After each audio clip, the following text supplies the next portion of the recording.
heboh dan mengejutkan. Sepertinya kalimat itulah yang seolah pantas untuk menggambarkan panasnya drama rumah tangga yang menyeret nama Mawa, sang suami Insanul Fahmi, dan Inara Rusli.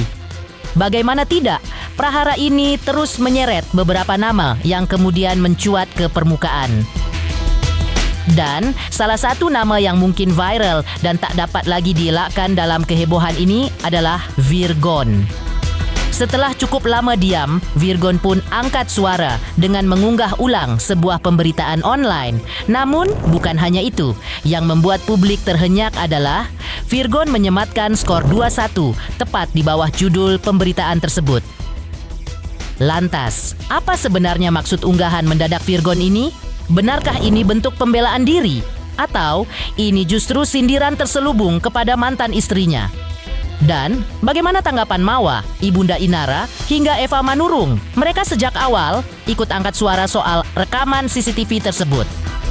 Pemirsa, bersama Intens Investigasi, kami hadirkan kabar terkini, terpercaya, dan teraktual. Tetapi sebelumnya, jangan lupa untuk like, subscribe, dan juga share channel YouTube ini.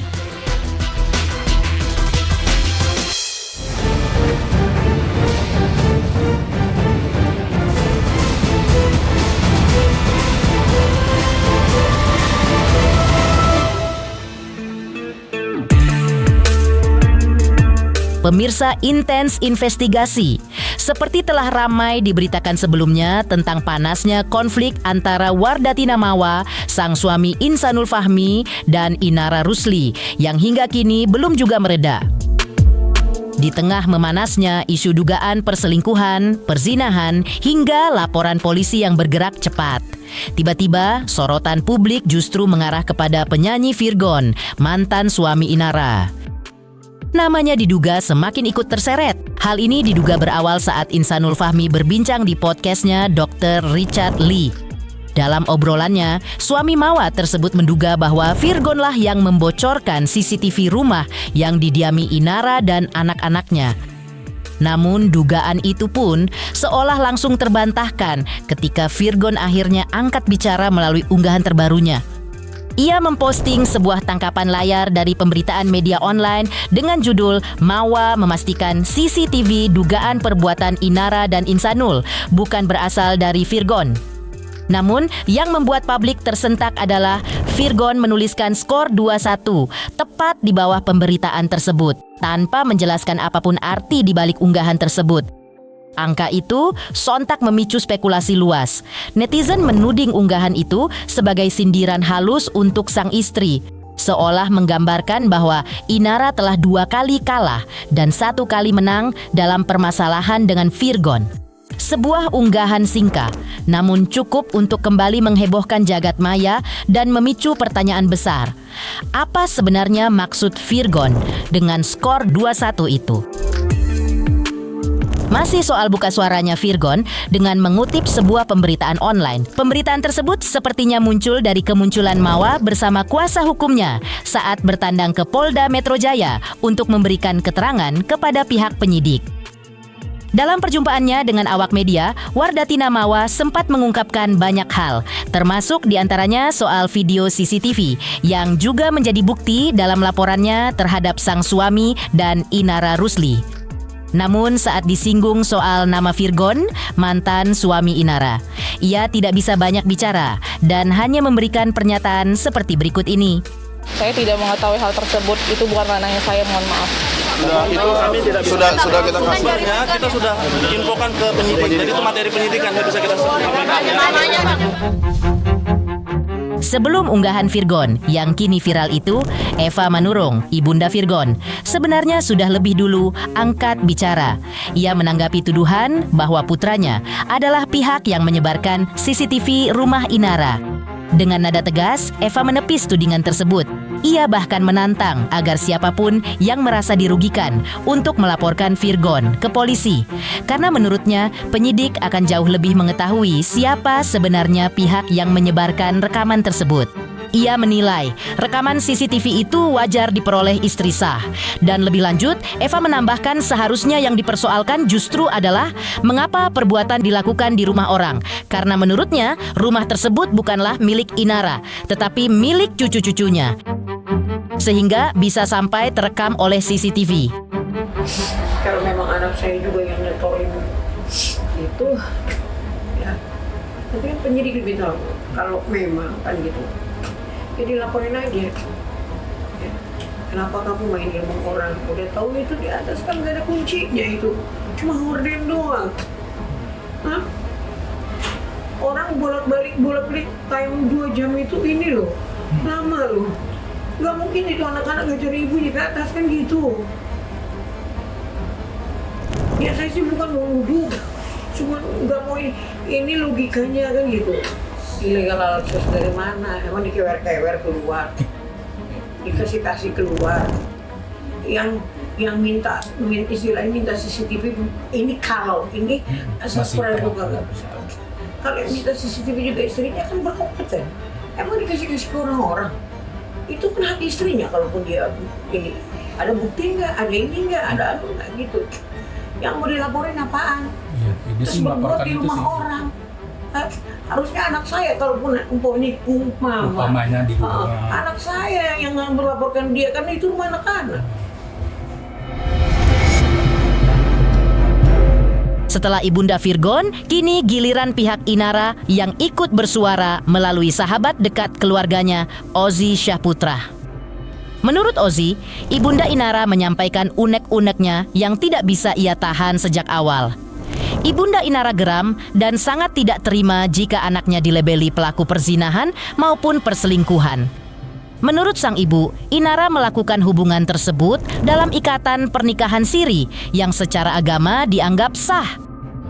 Dia maksudnya juga bukan, dia juga bilang gini, maksudnya anakku tuh salahnya di mana kan dia menikah gitu, maksudnya menikahnya dalam itu agama kan sah gitu. Jadi kalau dibilang berzina, berzina mananya gitu ya kan. Lalu, Ibunda Inara menyuarakan hal yang lebih emosional, yaitu tentang siapa yang harus disalahkan dalam permasalahan ini. Karena menurut sang ibu, Inara juga merupakan korban. Inara sejak awal diberi kepercayaan penuh oleh pihak laki-laki bahwa pernikahan sebelumnya telah selesai. Pernyataan ini seolah menjadi penegasan bahwa dari sisi keluarga Inara, mereka melihat putrinya bukan pelaku, melainkan seseorang yang juga terseret dalam kisruh yang tak pernah ia bayangkan sebelumnya. Pasti ada pertemuan itu dong? Ya pasti dong, pasti. Aku cuma nggak nanya, kalau ketika menikah itu mamanya datang apa enggak, aku nggak nanya. Iya obrolannya itu, maksudnya dia agak sengit juga kalau dibilang anaknya itu berzina gitu. Dia nggak terimanya tuh. Oh, nggak terimanya. Padahal ada nikah dan persetujuan. Iya, dan kalau menikah itu kan ada saksi. Ya kan, diketahui ada berapa saksi kan gitu. Walaupun tidak diakui oleh negara kan gitu. Nah, jadi ya anakku nggak salah itu, maksudnya dia tetap menginginkan anaknya. Kan dia juga korban, ya kan? Yang dia juga tahu kalau dia tuh, ini mohon maaf ya sebelumnya, para netizen mohon maaf, jangan dibully. Ini menurut pendakwah gitu ya. Karena pertama dia kan nggak tahu, maksudnya karena si laki-laki ini bilang kalau dia udah cerai, ya kan? Nah kedua, ya dia mau minta maaf karena dia juga korban gitu loh. Jadi mau minta maaf sama siapa gitu loh, ya kan? Kecuali kalau misalnya ini lagi ada rumah tangga baik-baik, terus dia ngerebut, nah itu boleh dia minta maaf. Ini kan si laki-lakinya kan udah ngaku kalau dia tuh cerai gitu ya kan? Nah salahnya Inara tuh ya dia kenapa nggak cek and recheck? Pertama udah dibilang, terus dia udah dikenalkan sama orang tua si laki-laki gitu, itu kan poinnya di situ. Oh jadi percaya itu poinnya? Iya, itu kan nggak perlu lagi ada pihak ketiga kan gitu. Ini menurut saya ya. Oh tapi Heboh buka suaranya beberapa pihak yang ikut terseret dalam kehebohan yang menyeret nama Wardatina Mawa, sang suami Insanul Fahmi, dan Inara. Masyarakat juga dibuat penasaran tentang hukum di Indonesia dalam menyelesaikan permasalahan ini. Pasalnya, permasalahan ini cukup pelik karena melibatkan pernikahan siri. Lantas, apa kata pengacara kondang Hotman Paris Hutapea saat diminta untuk berkomentar? Pemirsa Intens Investigasi, jangan lupa untuk terus menyaksikan Intens Investigasi dan pastikan jangan lupa untuk like, subscribe, share, dan juga komen. Tim redaksi Intens Investigasi mengucapkan banyak terima kasih kepada semua subscribers. Hingga kini, channel Intens Investigasi sedang menuju ke 4 juta subscribers. Halo, saya Denny Darko yang mengucapkan selamat untuk Intens Investigasi yang road to 4 juta subscribers. Luar biasa, dan ini semua berkat dukungan kalian.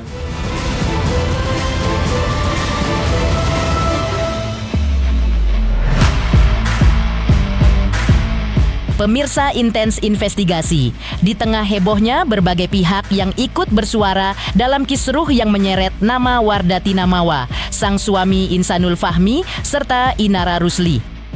Masyarakat kini mulai bertanya-tanya bagaimana sebenarnya hukum Indonesia memandang perkara ini. Terlebih lagi, polemik ini melibatkan pernikahan siri, hubungan rumah tangga, hingga dugaan perzinahan yang kini sudah masuk ranah pidana. Untuk menjawab rasa pertanyaan banyak pihak, pengacara kondang Hotman Paris Hutapea akhirnya memberikan analisis hukumnya. Menurut Hotman, soal pernikahan siri itu sendiri bukan menjadi alasan seseorang bebas dari perzinahan. Pertama, apakah sudah cukup bukti untuk perzinahan? Itu dulu. Sudah cukup bukti nggak untuk perzinahan? Ya. Kalau sudah cukup bukti, ya tentu bisa dipidanakan. Nah, tentu untuk mengetahui sudah cukup bukti, perlu dilihat yang jelas. Kawin siri bukanlah jadi alasan bahwa seseorang bebas dari perzinahan, karena suatu hubungan intim yang sah di mata hukum harus menikah secara hukum negara. Ya, kalau hanya sebatas kawin siri itu belum dianggap sebagai pernikahan yang sah. Pertanyaan berikutnya adalah dalam suatu, ini secara umum ya, dalam suatu tindak pidana perzinahan tidak bisa mengatakan bahwa aku tidak tahu dia nikah, aku tidak tahu pasangan saya itu sudah punya istri. Ya, itu suatu alasan yang berat untuk dipakai untuk membebaskan diri. Nanti semua orang mengatakan begitu, aku nggak tahu dia punya suami, gitu loh. Ya, jadi kurang beralasan mengatakan saya tidak tahu dia punya istri. Ya, masa nggak tahu identitas laki? Masa nggak tahu identitas lakinya sudah, sedangkan mereka sudah menempuh kenikmatan dunia, gitu loh. Ya. Saat dimintai pendapat mengenai langkah Inara yang ikut melaporkan Insanul Fahmi atas dugaan penipuan, Hotman Paris menyatakan pendapatnya. Menurutnya, karena hubungan antara Inara dan Insanul tidak tercatat di negara, maka dugaan penipuan dalam konteks pernikahan menjadi sulit berdiri sebagai tindak pidana.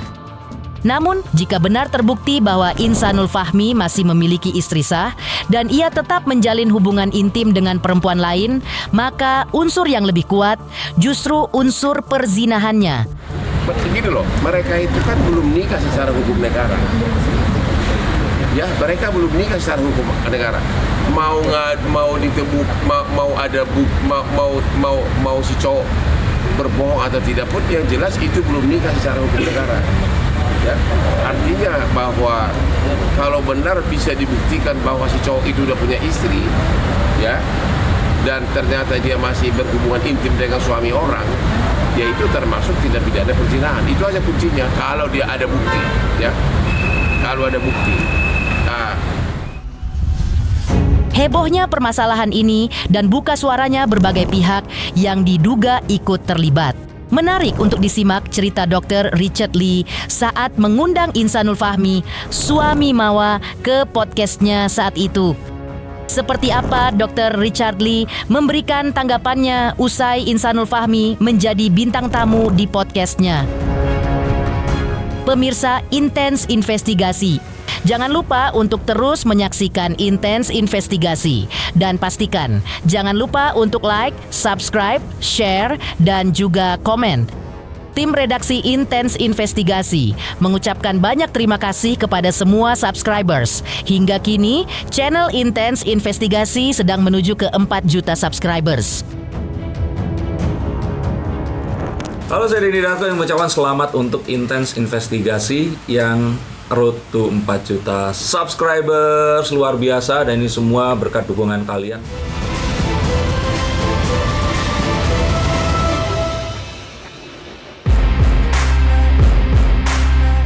Pemirsa Intens Investigasi, seperti beberapa masalah yang terjadi di tanah air, banyak pihak yang terlibat dalam sebuah masalah memanfaatkan platform podcast untuk angkat bicara. Dan salah satu podcast yang cukup banyak dikunjungi adalah podcast milik seorang pengusaha kecantikan, Dr. Richard Lee. Seperti diketahui, Dr. Richard Lee sempat mengundang Insanul Fahmi ke podcastnya. Kepada awak media, Dr. Richard Lee memberikan tanggapannya usai Insanul Fahmi menjadi bintang tamu di podcastnya tersebut. Ia memberikan tanggapannya usai Inara melaporkan Insanul Fahmi ke polisi dengan tuduhan dugaan penipuan. Insan kemarin sebenarnya semua aku undang ya. Aku disclaimer, aku sudah undang Mawa. Itu pertama kali yang aku undang si Mawa sih. Aku DM di hari yang sama waktu kejadian. Aku langsung DM Mawa 2 kali, bahkan di hari yang sama. Aku ada undang dia karena kan memang podcastku lebih dikenal dengan wanita yang tersakiti ya. Dia duluan. Aku sudah ngomong aku harus dapat POV-nya dari dia dulu, baru aku akan naikkan yang lain. Yang lain aku nggak akan naikkan sampai dianya naik. Entah dia naiknya di tempat aku ataupun juga nyaman naiknya di tempat yang lain ya. Dan pada sudah malamnya, agak tengah malam, aku baru menghubungin Insan dan Inara. Aku nggak dapat Insan, tiba-tiba besoknya Insannya ada kontak dengan aku. Dia ada mau minta petunjuk dengan aku dan minta ruangan. Aku bilang aku nggak bisa kasih ruangan sampai aku dapat keterangan Mawa. Aku bilang. Dan sekitar lusanya, tiba-tiba aku melihat podcastnya Bang Denny Sumargo kan. Terus dia membalas timku bahwa dia nggak sempat harus balik ke Medan. Dia bilang ya saya hargain apapun itu, karena kan mungkin Mawanya juga masalah waktu, dan juga mungkin Mawanya juga kan melihat saya pernah dekat, ada hubungan yang cukup dekat juga dengan Inara, kan mungkin lebih nyaman di tempat Bang Denny Sumargo. Ya udah, saya hargain apapun itu. Tapi setelah melihat satu POV-nya Mawa, maka saya coba menerima POV yang lain.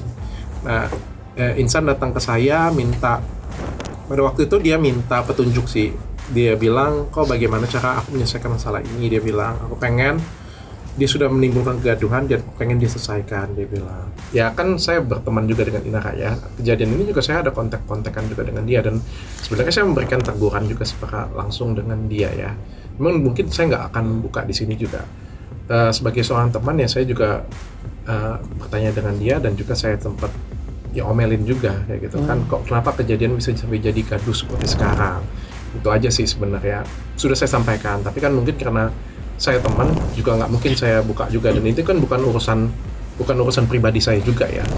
Dia punya POV dan pandangan dia sendiri untuk terhadap kejadian itu. Ya saya ini siapa? Saya ini teman, saya ini cuma host podcast ya, saya menyediakan ruangan ya sebagai teman. Saya ngeliat seperti ini, saya menyayangkan, saya ada omelin dia juga, saya ada marahin dia juga kayak gitu. Tapi kan nggak perlu saya umbar ke sana sini ya, karena kan saya juga bagaimanapun juga saya teman tetap.